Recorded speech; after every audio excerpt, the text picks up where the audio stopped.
dengan judul yang menuduh harus mendatangkan bukti.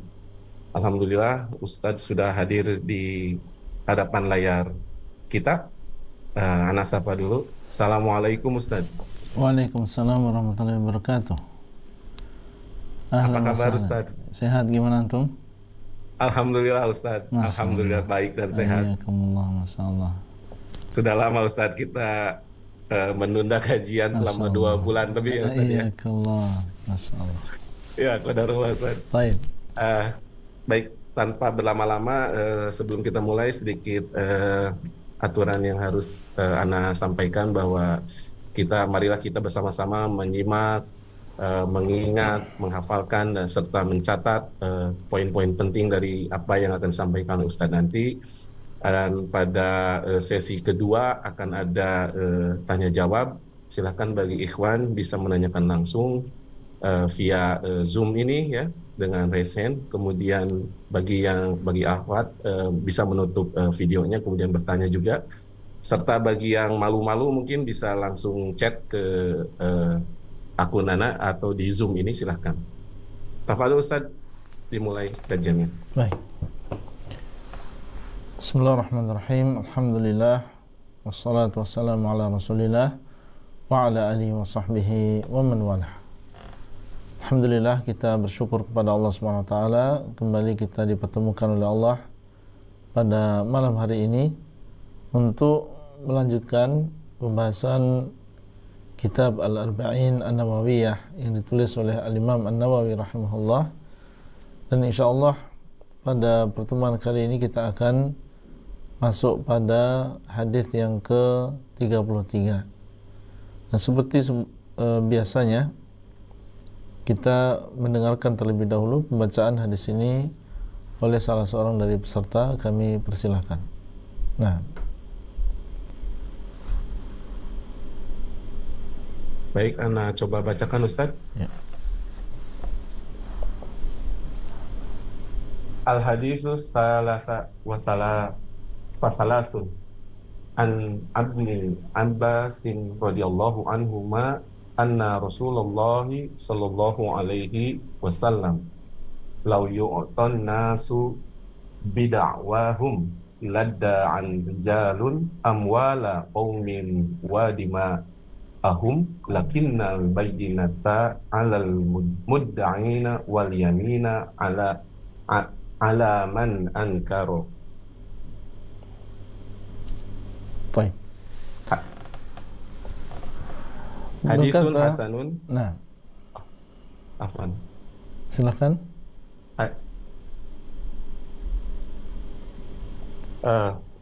Hadisun hasanun rawahul Baihaqi wa ghairuhu hakadha wa ba'du fi sahihin. Nah, kemudian Al-Imam An-Nawawi rahimahullah berkata, Al-hadithu tsalitsu wa thalathun. Hadis yang ke-33 di antara 42 hadis yang dibawakan oleh Al-Imam An-Nawawi di dalam kitab ini. Ali bin Abbas radhiyallahu anhuma, dari Abdullah bin Abbas, semoga Allah meridai keduanya, beliau dan juga bapak beliau. An Rasulillah sallallahu alaihi wasallam, dari Rasulullah sallallahu alaihi wasallam qala, beliau mengatakan, "Lau yu'tan nasu bid'awahum." Seandainya manusia diberi dengan sebab tuduhannya, dengan sebab pengakuannya. Ya, bisa dakwah di sini artinya adalah pengakuan sesuai dengan konteksnya. Seandainya manusia diberi karena sebab sekedar pengakuannya, mengaku ini adalah harta milik dia, mengaku bahwasanya dia dizalimi, atau yang semisalnya, ladda'a rijalun amwala qaumin wa dima'ahum. Niscaya orang-orang, banyak di antara mereka yang mengaku-ngaku harta sebuah kaum dan darah mereka. Maksudnya adalah seandainya hanya sekedar mengaku saja kemudian diberikan, niscaya banyak manusia, dan maksudnya adalah orang-orang yang tidak takut kepada Allah Subhanahu wa taala. Orang yang tidak bertakwa, orang yang lemah imannya, yang mereka yang menginginkan harta manusia. Kalau hanya sekedar mengaku diberi, maka akan banyak manusia yang mengaku-ngaku harta orang. Ini adalah mobil saya, kemudian diberi. Ini adalah rumah saya, kemudian diberi. Kalau hanya sekedar pengakuan kemudian diberi, niscaya di sana banyak kezaliman. Banyak orang-orang yang tidak bertakwa kepada Allah Subhanahu wa taala, kemudian dia mengaku-ngaku. Demikian pula wadima'ahum, dan darah-darah mereka. Dan maksudnya adalah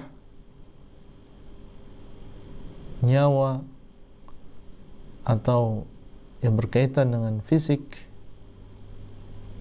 Mengaku bahwasanya si fulan telah membunuh bapak saya, si fulan telah melukai anak saya.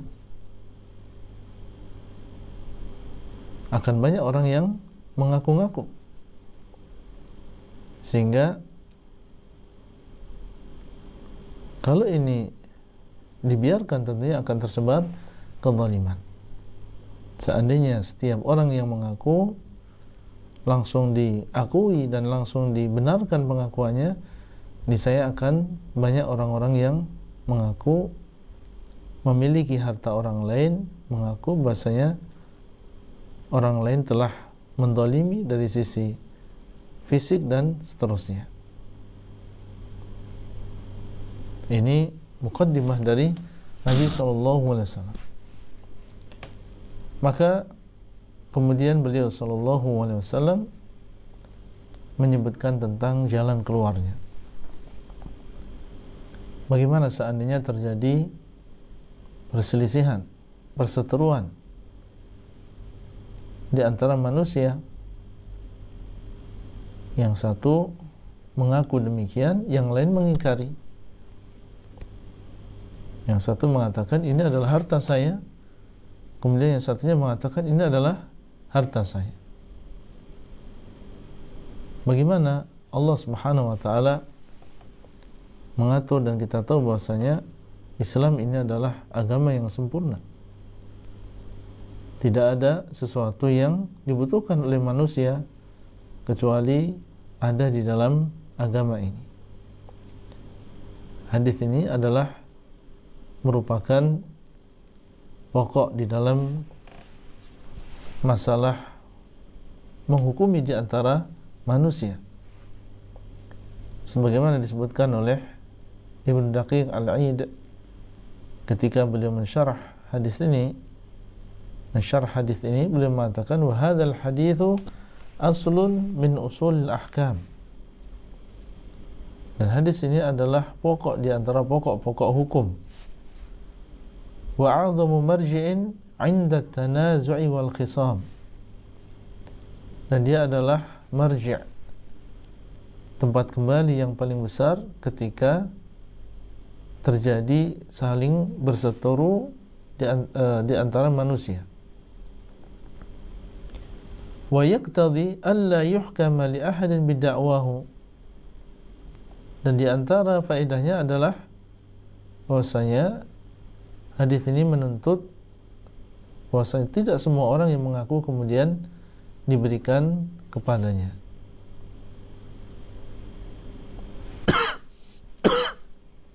Ini menunjukkan tentang pentingnya hadis ini, sehingga dibawakan oleh al-muallif rahimahullah di dalam Al-Arba'in An-Nawawiyah. Kemudian beliau memberikan kaidah, lakinil bayyinatu 'alal mudda'i wal yaminu 'ala man ankar. Akan tetapi al-bayyinah, Dan yang dimaksud dengan al-bayyinah adalah bukti. Akan tetapi bukti atas orang yang mengaku. Jadi kalau ada orang yang di sana ada dua pihak ya, ada orang yang mengaku atau orang yang menuduh dengan orang yang dituduh atau yang terdakwa. Maka kewajiban orang yang mengaku adalah mendatangkan buktinya. Ini petunjuk Nabi SAW. Lakinil bayyinatu 'alal mudda'i. Orang yang mengaku-ngaku maka dia harus mendatangkan buktinya. Karena dia bukan asalnya.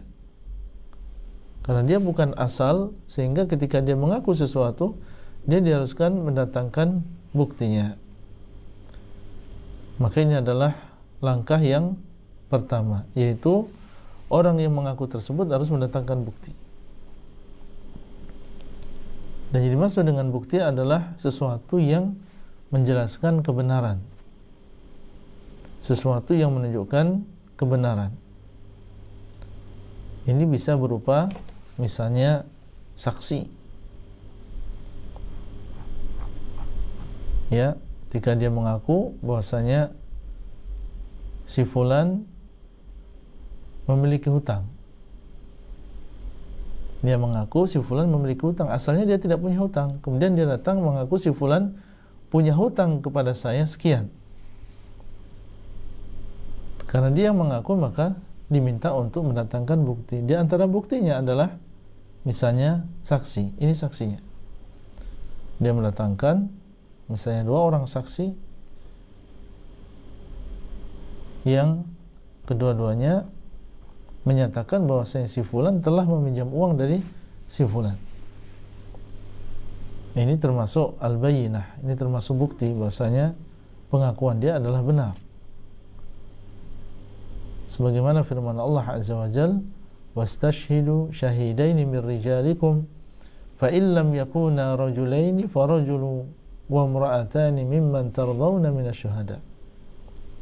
Hendaklah kalian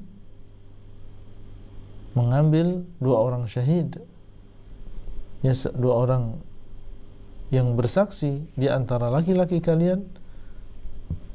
Kalau misalnya tidak bisa 2 orang laki-laki, maka 1 orang laki-laki dan 2 orang perempuan yang kalian ridhai menjadi seorang saksi.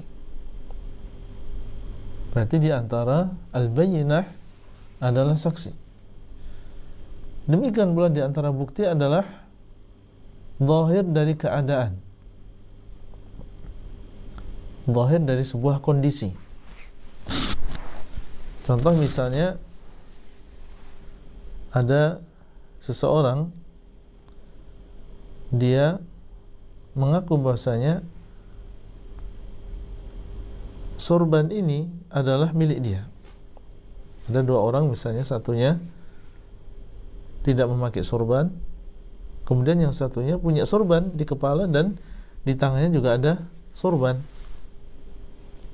Kemudian yang tidak memakai sorban, dia mengaku bahwasanya sorban yang ada di tangan si fulan itu adalah miliknya. Dan dia mengatakan, wahai fulan, berikanlah kepadaku sorban tersebut. Maka laki-laki yang tidak punya sorban tadi, dengan kita melihat kondisi ini, maka kita bisa menyimpulkan bahwasanya pengakuan si fulan ini adalah benar, karena dia tidak memakai sorban, sementara di situ ada orang yang dia memakai sorban di kepalanya dan dia juga membawa sorban. Dan ini sesuatu yang jarang, ya, karena kebiasaan manusia yang mereka bukan membawa sorban tapi memakai sorban. Dan jarang di antara mereka yang dia memakai sorban dan sekaligus dia membawa sorban di tangannya. Maka ini adalah di antara contoh bukti yang berupa keadaan, kondisi. Sebagian yang lain menyebutkan di antara contoh atau di antara bentuk al-bayyinah, bukti adalah al-qarinah. Al-qarinah yang hampir sama dengan keadaan tadi, keadaan yang menunjukkan bahwasanya pengakuannya adalah benar. Seperti kisahnya Nabi Sulaiman dan juga Nabi Dawud alaihissalam. Ya, di mana di dalam kisahnya bahwasanya Nabi Sulaiman alaihissalam beliau melewati dua orang wanita yang bersama keduanya ada seorang bayi. Dan saat itu dikisahkan bahwasanya dua wanita ini mereka keluar, kemudian mereka masing-masing membawa anak, dan ternyata anak dari wanita yang lebih tua itu dimakan oleh serigala. Anak dari wanita yang lebih tua dimakan oleh serigala. Kemudian akhirnya keduanya mendatangi Nabi Daud alaihissalam meminta untuk, dan masing-masing dari dua wanita ini mengaku itu adalah anaknya. Maka Daud alaihissalam saat itu ijtihad dari beliau bahwa anaknya ini adalah milik yang tua. Anak ini adalah milik yang lebih tua. Itu adalah ijtihad dari Nabi Daud alaihissalam. Kemudian akhirnya keluar keduanya dari sisi Nabi Daud alaihissalam, dan sepertinya mereka masih belum selesai. Padahal Nabi Daud alaihissalam sudah menentukan, sudah memutuskan. Maka kemudian Nabi Sulaiman alaihissalam bertanya kepada keduanya dan mereka mengabarkan. Kemudian akhirnya Nabi Sulaiman alaihissalam meminta untuk didatangkan pisau. Dan beliau berkata kepada keduanya, aku akan membelah anak ini menjadi dua supaya adil ya untuk kalian berdua, maka saya akan membelah anak ini menjadi dua.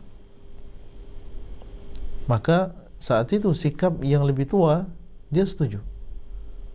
Ya, dia setuju untuk membelah anak ini menjadi dua. Adapun yang kecil atau wanita yang lebih muda, maka dia mengatakan, langsung dia mengatakan, enggak, itu adalah anak dia. Itu adalah anaknya wahai Nabi Allah. Artinya dia tidak setuju kalau anak tersebut dibelah menjadi dua, dan dia mengatakan bahwa anak itu adalah milik si fulanah yang lebih tua. Ketika Nabi Sulaiman alaihissalam beliau melihat kondisi seperti ini, maka beliau pun memutuskan bahwasanya anak ini adalah milik wanita yang lebih muda. Kenapa demikian? Karena ini adalah bukti. Buktinya apa? Buktinya wanita ini dia rela untuk menyerahkan anak tersebut kepada wanita lain, yang penting anaknya selamat, tidak dibelah menjadi dua. Dan ini indikasi bahwasanya dia adalah ibunya. Dia lebih rela, dia rela untuk berpisah dengan anaknya, yang penting anaknya dalam keadaan dia selamat, dalam keadaan dia masih hidup, meskipun dia harus berpisah dengan anaknya tersebut. Adapun yang pertama atau yang lebih tua, karena itu bukan ibunya, sehingga dia pun cuek. Ya, dia tidak peduli anak tersebut mau dibelah menjadi dua atau dibelah menjadi berapa. Dia sudah kehilangan anaknya, sudah dimakan serigala. Nah, ini termasuk di antara qarinah atau sebuah kondisi yang bisa menjadi al-bayyinah, yang menunjukkan tentang kebenaran tersebut. Apa bayyinahnya? Sehingga Nabi SAW mengatakan bahwasanya al-bayyinatu 'alal mudda'i. Al-bayyinatu 'alal mudda'i. Bukti itu harus didatangkan oleh orang yang mengaku. Kalau hanya sekedar mengaku saja tanpa ada di sana bukti, maka tidak diterima pengakuannya. Menuduh tanpa ada bukti, maka tidak akan diterima tuduhannya. Dan sebagian menyebutkan tentang perkecualian, di mana pengakuan, ada sebagian pengakuan yang tidak membutuhkan bukti. Ada sebagian pengakuan atau beberapa permasalahan, di situ ada pengakuan yang tidak memerlukan bukti. Seperti misalnya mereka menyebutkan seorang anak mengaku dia balik. Seorang anak mengaku dia balik. Balik dengan al-ihtilam, yaitu balik dengan bermimpi. Maka pengakuan dia ini tidak perlu bukti, karena sulit yang demikian. Ya, sulit yang demikian. Pengakuan yang seperti ini keluar dari kaidah. Ya, tidak memerlukan bukti. Atau misalnya pengakuan orang yang menitipkan, yaitu mengaku bahwasanya barang titipannya adalah karena dicuri atau yang semisalnya. Dicuri, apa buktinya kalau itu dicuri?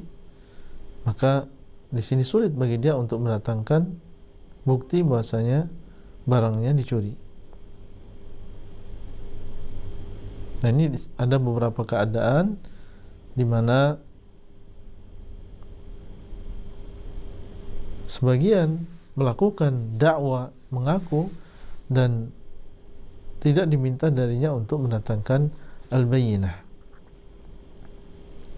Nah, beliau mengatakan sallallahu alaihi wasallam, al-bayyinatu 'alal mudda'i. Bukti itu harus didatangkan oleh orang yang mengaku. Dan orang yang mengaku adalah at-talib, dia adalah yang menuntut. Ya, orang yang menuntut. Yang seandainya dia diam, yaitu tidak menuntut, maka akan dibiarkan. Pihak yang lain itu dinamakan dengan al-mudda'a alaih, orang yang dituntut. Yang seandainya dia diam, ya, seandainya dia diam, maka tidak akan dibiarkan. Orang yang menuntut kalau dia diam, maka dibiarkan, tapi oleh orang yang dituntut, dituduh, seandainya dia diam, maka tidak akan dibiarkan.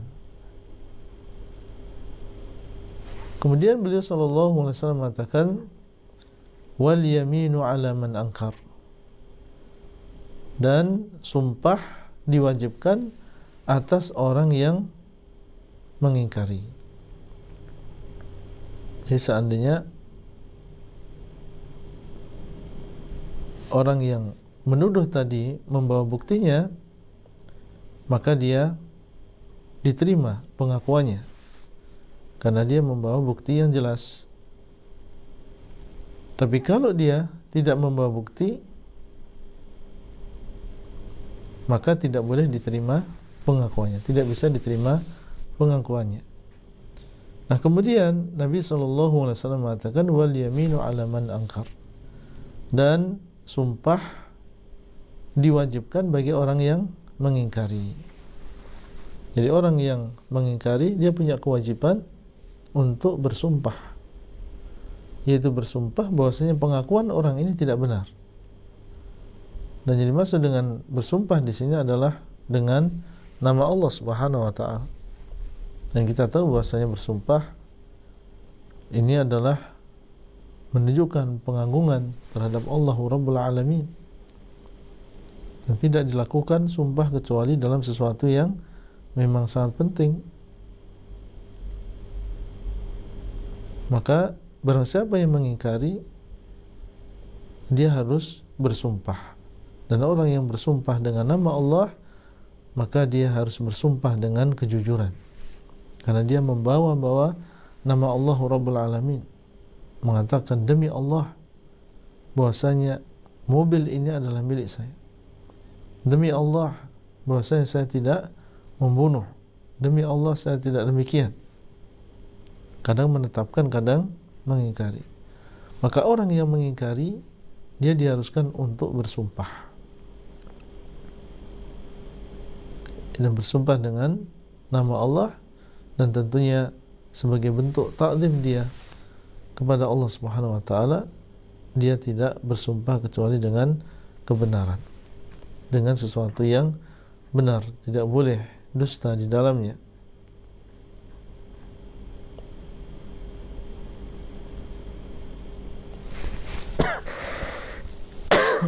Kemudian beliau mengatakan atau sebelumnya, sebagaimana bukti ini dituntut untuk didatangkan oleh orang yang mengaku di dalam permasalahan-permasalahan duniawi, maka di dalam masalah agama pun juga demikian. Tadi pengakuan di dalam masalah dunia, pengakuan harta, pengakuan bahwasanya si fulan telah membunuh dan seterusnya. Maka di dalam hal yang berkaitan dengan agama pun juga berlaku kaidah ini. Contohnya misalnya orang yang mengaku mencintai Nabi SAW. Orang yang mengaku mencintai Nabi SAW, ini pengakuan. Mengaku mencintai Allah, mengaku mencintai Rasulullah SAW, dan masing-masing mereka mengaku mencintai Allah dan juga Rasulnya. Maka pengakuan yang seperti ini perlu bukti. Apa bukti kecintaan seseorang kepada Allah dan juga kepada Rasulnya? Buktinya adalah ketika dia mengikuti Rasulullah SAW. Kalau dia cinta kepada Allah, maka buktinya adalah mengikuti Rasulullah SAW. Karena orang yang cinta kepada Allah, dia akan berusaha melakukan apa yang dicintai oleh Allah. Dan Nabi SAW telah melakukan apa yang dicintai oleh Allah.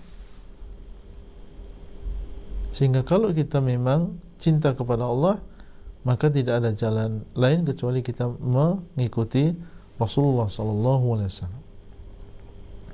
Nah, kalau ada orang yang datang mengatakan cinta kepada Rasul, kita lihat memang dia di dalam ibadahnya berusaha untuk mengikuti sunnah, berarti dia membawakan bayinah, dia membawakan buktinya. Tapi kalau mengatakan saya cinta Rasul Sallallahu Alaihi Wasallam, tetapi kita lihat amaliyahnya, kehidupan dia sehari-hari tidak mencerminkan seorang umat yang taat, yang mengikuti Rasulullah Sallallahu Alaihi Wasallam, maka ini menunjukkan bahwasanya orang ini adalah dusta. Dia tidak memiliki bukti yang cukup bahwasanya dia mencintai Rasulullah Sallallahu Alaihi Wasallam. Sehingga di dalam ayat Allah mengatakan, "Qul in kuntum tuhibbunallaha fattabi'uni yuhibbukumullah wa yaghfir lakum dzunubakum." Katakanlah kalau kalian benar-benar cinta kepada Allah, maka hendaklah kalian mengikuti aku.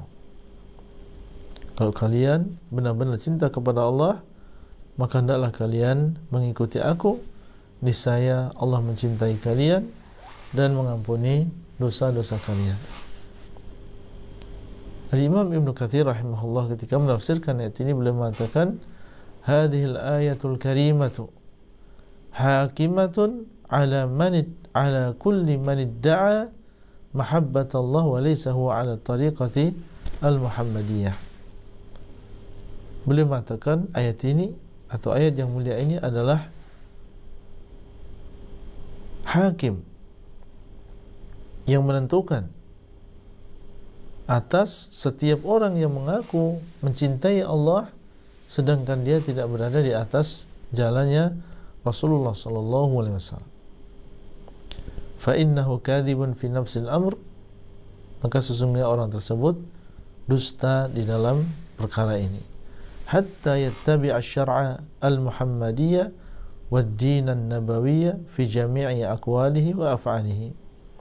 Sampai dia mengikuti syariat ini, syariat Nabi Muhammad sallallahu alaihi wasallam dan agama beliau di dalam ucapannya dan juga perbuatannya. Nah, ini juga termasuk perkara yang berlaku kaidah tadi, al-bayyinatu ala mudda'i.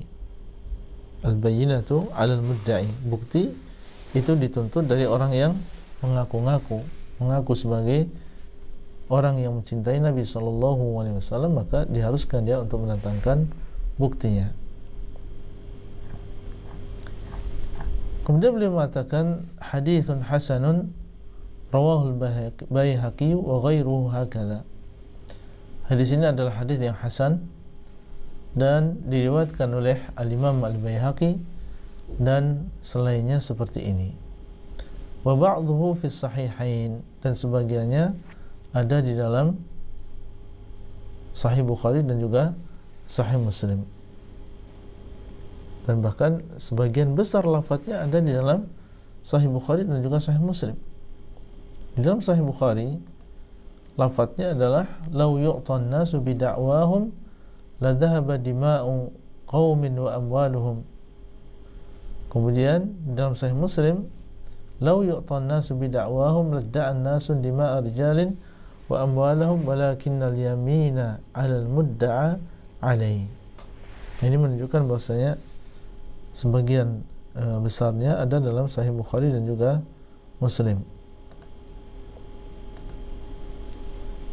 Nah, yang tidak ada di dalam Sahih Bukhari dan Muslim adalah lafaz al-bayyinatu 'alal mudda'i.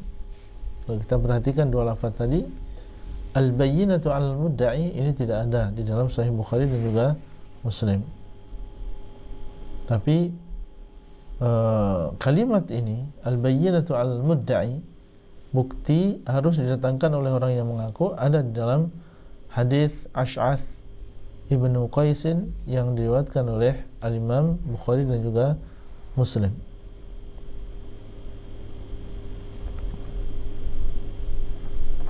Kita sebutkan setelahnya apa yang bisa kita ambil dari hadis ini berupa faedah. Yang pertama adalah kesempurnaan agama Islam. Ya, bahwasanya di antara kesempurnaannya adalah di dalam masalah mahkamah, dalam masalah hukum, maka juga dibahas di dalam agama ini. Kemudian yang kedua adalah bahwasanya ini menunjukkan indahnya agama Islam. Bagaimana Islam menjaga harta-harta manusia dan jiwa-jiwa manusia dengan aturan seperti ini. Ya, dengan syariat seperti ini, maka menunjukkan bahwasanya agama Islam ini menjaga harta manusia dan juga jiwa-jiwa mereka. Kemudian di antara faedah yang bisa kita ambil, penjelasan Rasulullah SAW tentang cara yang dengannya seseorang bisa memutuskan di antara dua orang yang saling berseteru, berselisih pendapat tentang sebuah perkara. Kemudian yang ketiga, di antara faedah yang bisa kita ambil,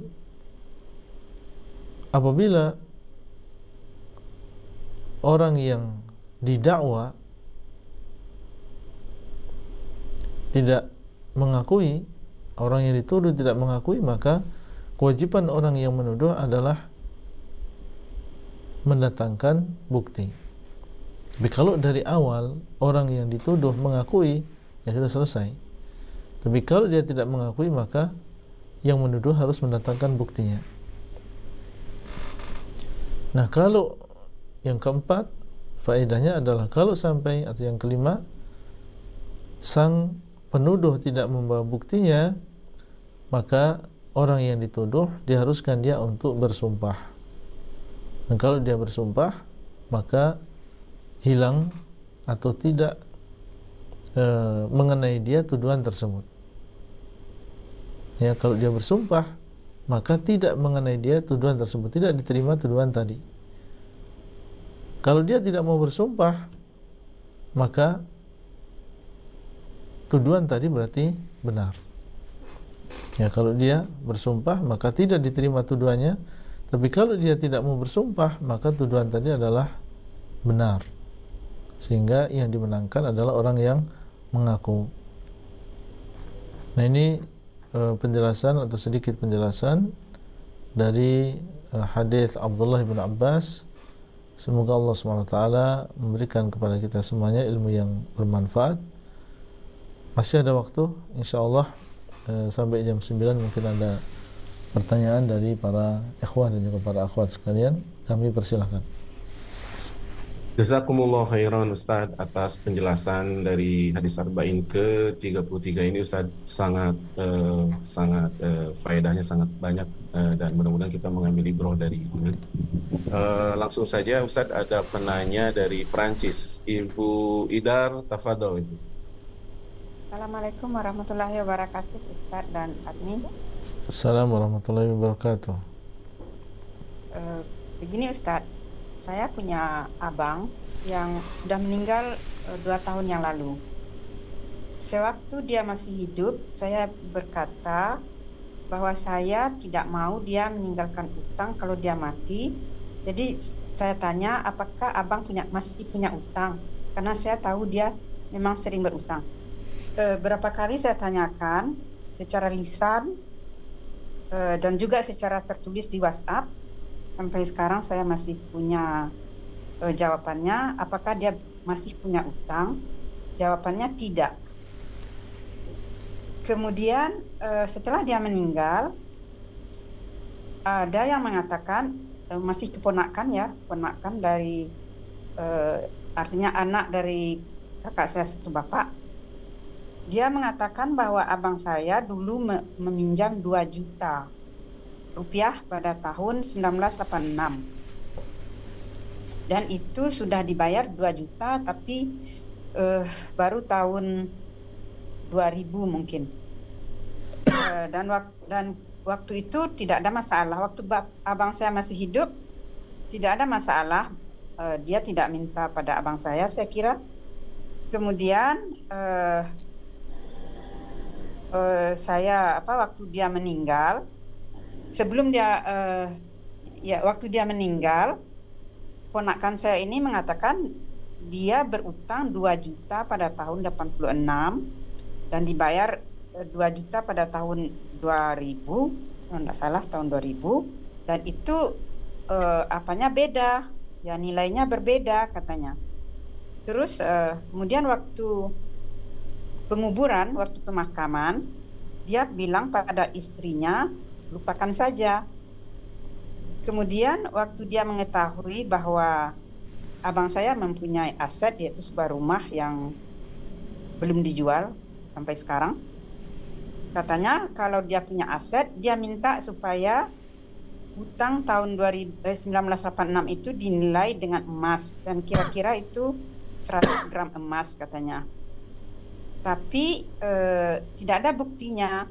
Padahal waktu itu 2 juta itu suatu jumlah yang sangat banyak begitu Ustaz. Ya dia perkirakan 100 gram emas gitu. Tapi tidak ada bukti karena katanya kami menganggap dia bapak, jadi tidak ada surat menyurat gitu.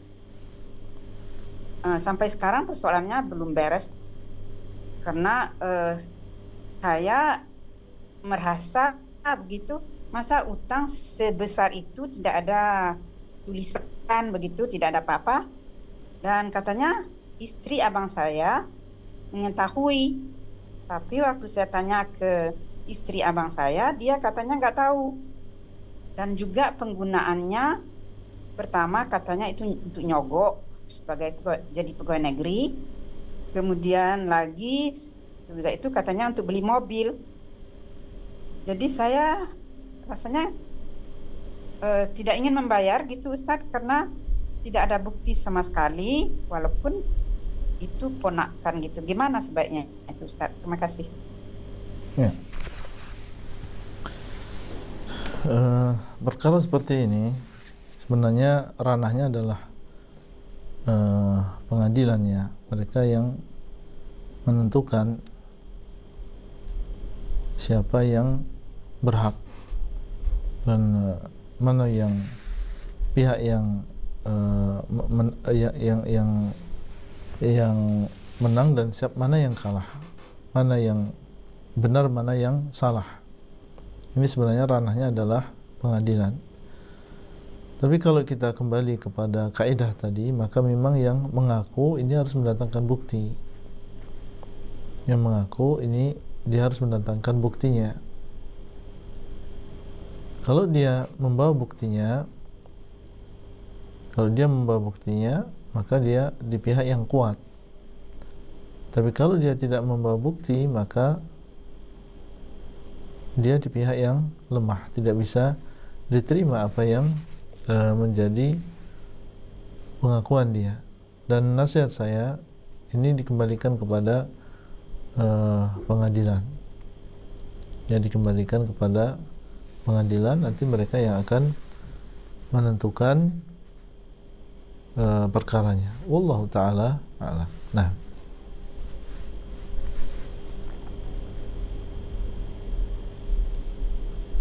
Jazakumullah khairan atas pertanyaan yang diajukan dan jawaban dari Ustadz. Mudah-mudahan puas Ibu Hidar.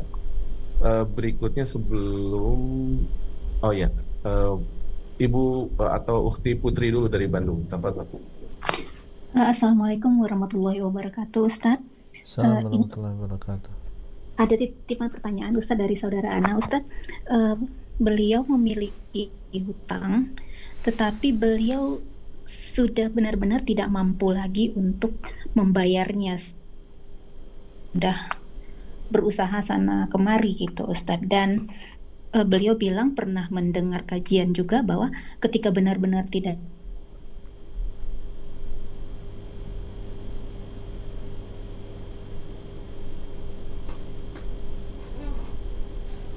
Iya. Suaranya tidak terdengar.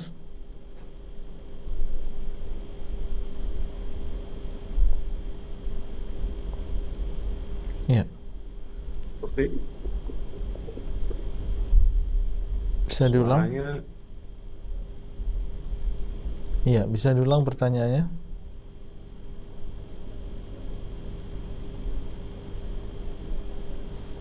Nah, ya, nampaknya terputus Ustadz koneksi beliau. ya. Kita lanjut pertanyaan dari ada yang menchat Ustadz. Ya. Assalamualaikum Ustadz, semoga Allah merahmati Ustadz dan seluruh kaum muslimin.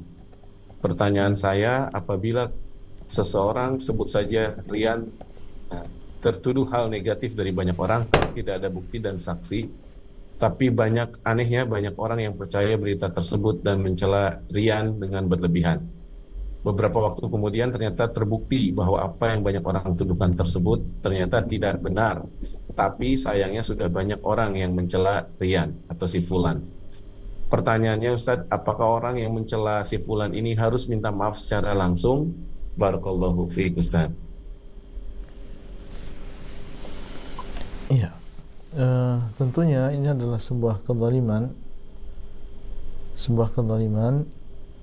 yang akan ada tuntutannya kalau sampai orang yang terzalimi tidak memaafkan di dunia. Sehingga wallahu alam, selama kita masih ada di dunia dan masih ada kesempatan, maka kita memohon maaf, meminta dihalalkan dari orang yang kita zalimi. Termasuk di antaranya adalah kezaliman di dalam masalah kehormatan.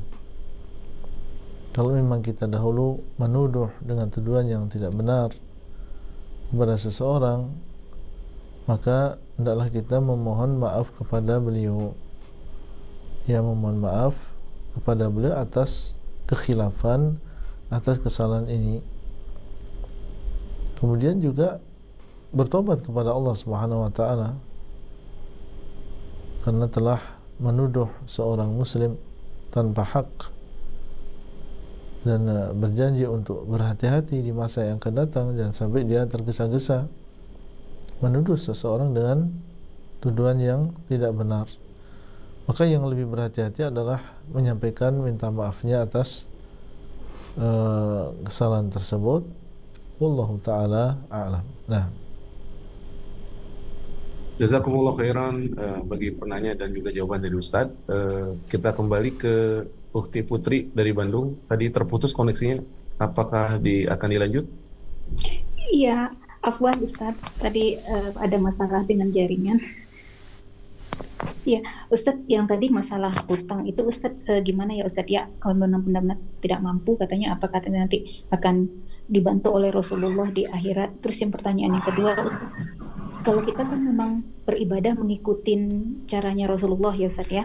Nah, yang ana bingung ini Ustadz, zikir setelah sholat fardu gitu Ustadz. Nah, zikir setelah sholat fardu ini setiap ana kajian itu setiap Ustadz itu beda itu Ustadz. Jadi sebenarnya yang seperti Rasulullah yang seperti apa ya Ustadz ya, yang ana tahu baca istighfar 3 kali, Allahumma anta salam, la ilaha illallah wa la syarikalah, kemudian la ilaha illallah wa la na'budu illa iya, kemudian baca subhanallah walhamdulillah Allahu akbar, kemudian digenapkan 100 dengan la ilaha illallah, kemudian baca ayat kursi dan 3 kul itu Ustaz. Tapi apakah ada versi yang lainnya gitu Ustaz? Syukran jazakillah khair kasiran Ustaz. baik. Tentang yang pertama, orang yang berhutang karena memang dia dalam keadaan yang mendesak sekali, maka ini merupakan uzur, alasan yang bisa dibenarkan. Ya, seseorang dalam keadaan dia terdesak kemudian dia berhutang.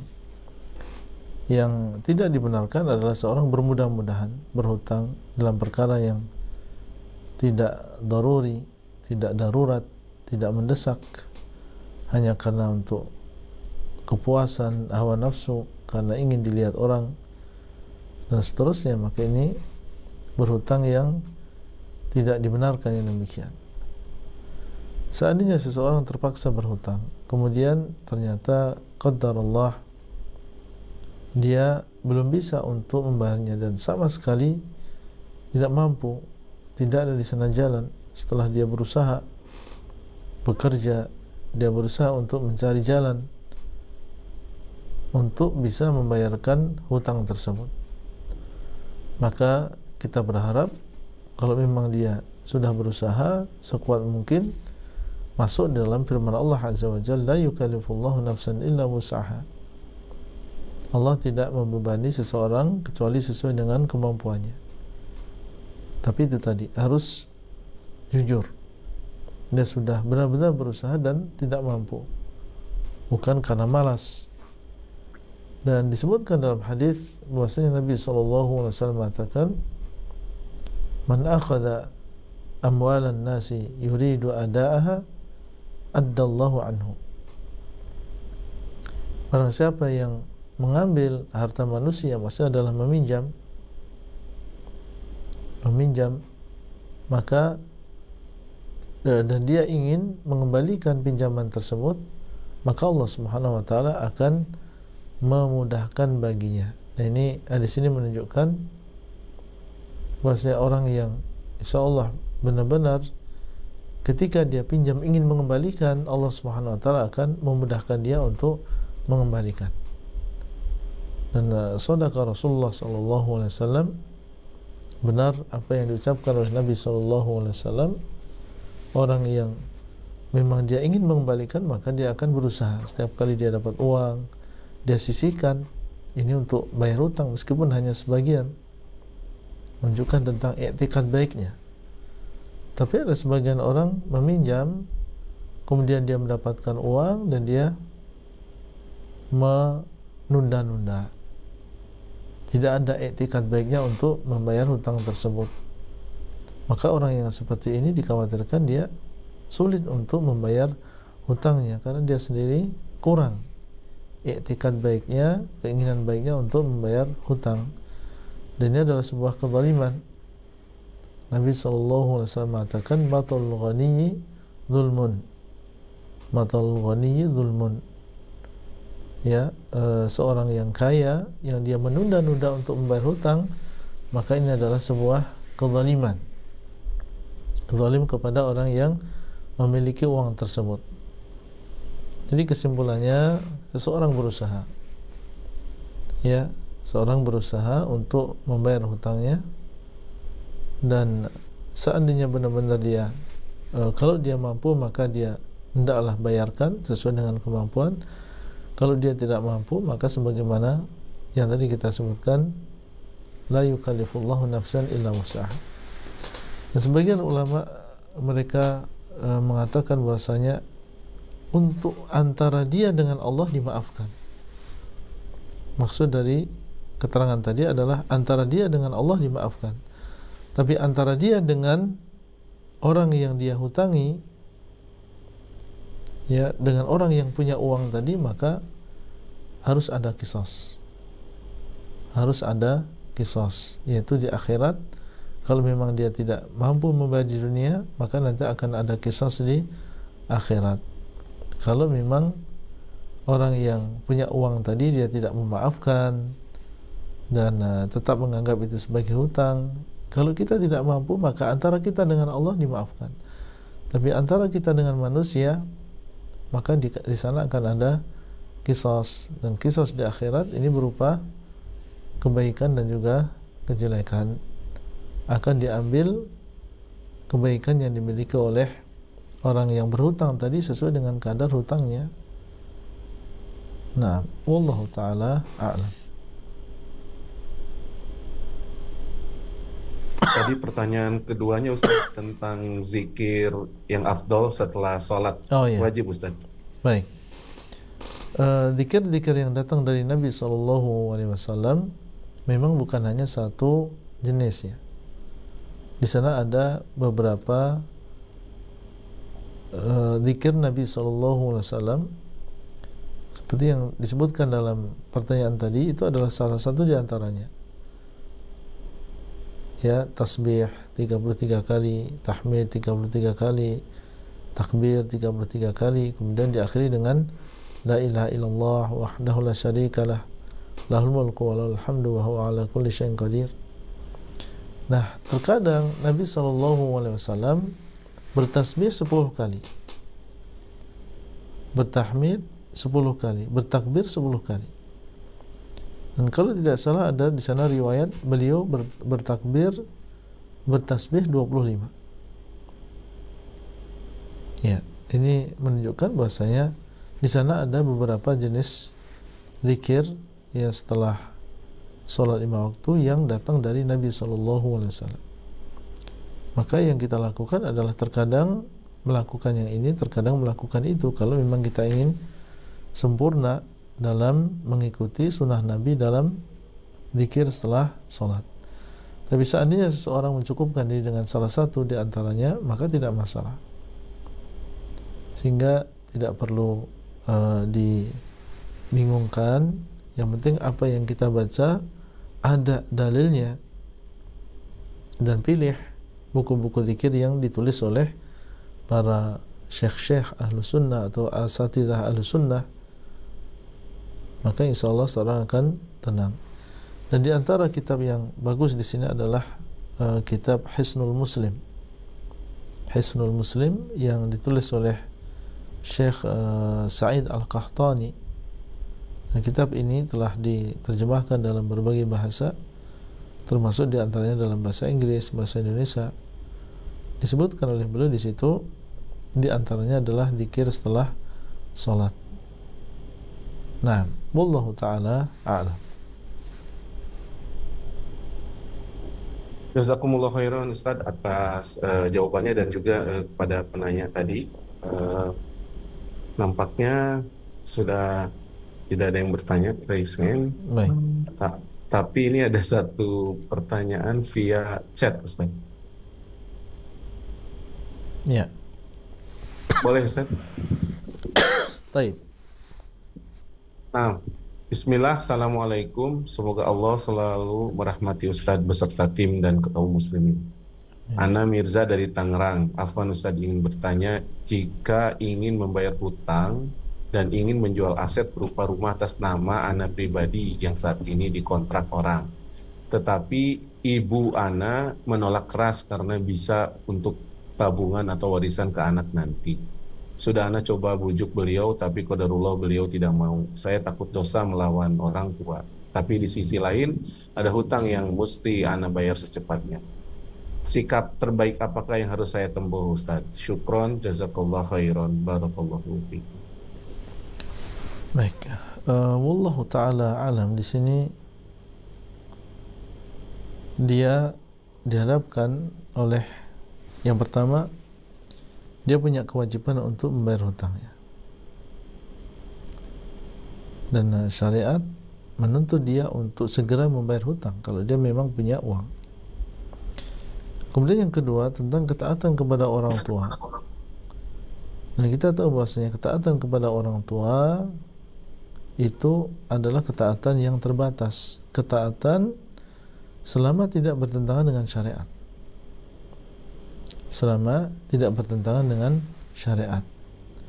Nah sekarang ketika ibu melarang untuk menjual, padahal kita nggak punya aset kecuali rumah tersebut misalnya, kita tidak bisa membayar hutang kecuali dengan menjual rumah tersebut. Maka dalam keadaan seperti ini, ibu telah melarang kita untuk melakukan ketaatan kepada Allah SWT, yaitu membayar hutang. Sehingga dalam keadaan seperti ini tentunya yang kita dahulukan adalah ketaatan kepada Allah, yaitu kita membayar hutang. Kalau memang tidak ada cara lain selain menjual, ya kita harus jual. Kecuali di sana ada cara yang lain ya, sehingga kita bisa menjamak antara ketaatan kepada ibu dan juga membayar hutang. Tapi kalau memang tidak ada cara lain selain kita menjual, maka wallahu alam, pendapat saya pribadi ini kita menjual. Ya kita menjualnya untuk membayar hutang. Dan ini adalah sebuah kewajiban yang harus kita tunaikan. Wallahu taala a'lam. Nah, Jazakumullah khairan pada penanya dan juga jawaban dari ya Ustadz. Ingin waktunya sebetulnya sudah berakhir Ustadz, sesuai yang Ustadz sampaikan, tapi ada penanya yang resen Ustadz. Apakah diizinkan atau tidak Ustadz? Kita tunda. baik, satu lagi. Nah, syukran Ustadz. Baik, Ummu Firly, tafadhol. Tayyib, jazakallah khairan Ustaz. Lakunya afwan Ustaz, sudah melampaui batas. Ya. Sederhana Ustaz, pertanyaan Ana. Nah. Keikhlasan memberikan lunasnya hutang adalah kemuliaan ya Ustaz. Tapi tadi Ustaz sampaikan ketika seorang itu menunda-nunda hutang, sebenarnya dia sudah mampu untuk membayar, namun justru digunakan untuk kebahagiaan lain, itu akhirnya kan akan membuat jengkel orang yang dihutangi seperti itu. Sampai pada akhirnya tidak membayar.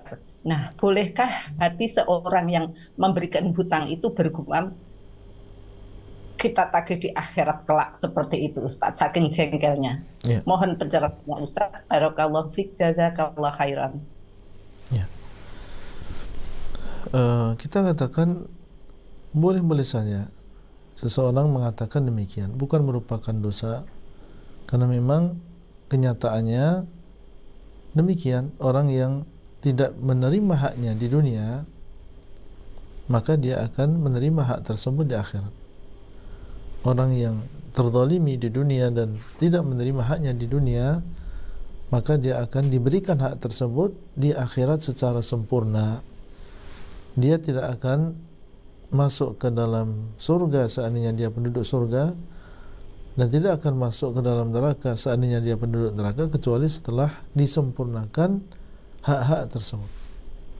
Sehingga seandainya dia mengatakan, atau seseorang mengatakan bahwasanya saya akan menagih hak tersebut, di akhirat, maka boleh-boleh saja.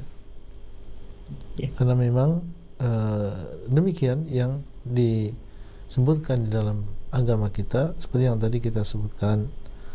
Wallahu ta'ala a'lam. Jazakumullah khairan pada penanya terakhir Ummu Firly dan jawaban Ustadz. Nampaknya kita sudah berada di akhir pertemuan Ustadz. Sekali lagi Ana mewakili Bumi Kumawaji mengucapkan jazakumullah khairan atas ilmu yang telah disampaikan oleh Ustadz. Mudah-mudahan intisari atau poin-poin penting dari faedah hadis ke-33 ini bisa kita pahami, bisa kita hafalkan, dan bisa kita, tentunya yang penting adalah praktekkan Ustadz. Insya Allah kita akan bertemu di pertemuan berikutnya untuk hadis berikutnya. Dan Ana memohon maaf apabila ada kekurangan dalam membawakan kajian malam ini. Ana sekali lagi ucapkan jazakumullah khairan Ustaz. Semoga antum dan tim dan keluarga dan tim sehat-sehat selalu Ustaz. Amin. Dan baik-baik selalu. Kita jazakallah khair. Mudah-mudahan kita bisa bertemu lagi di kesempatan berikutnya. Ana tutup dengan doa kafaratul majlis. Subhanakallahumma wa bihamdika asyhadu an la ilaha illa anta astaghfiruka wa atubu ilaik. Assalamualaikum warahmatullahi wabarakatuh.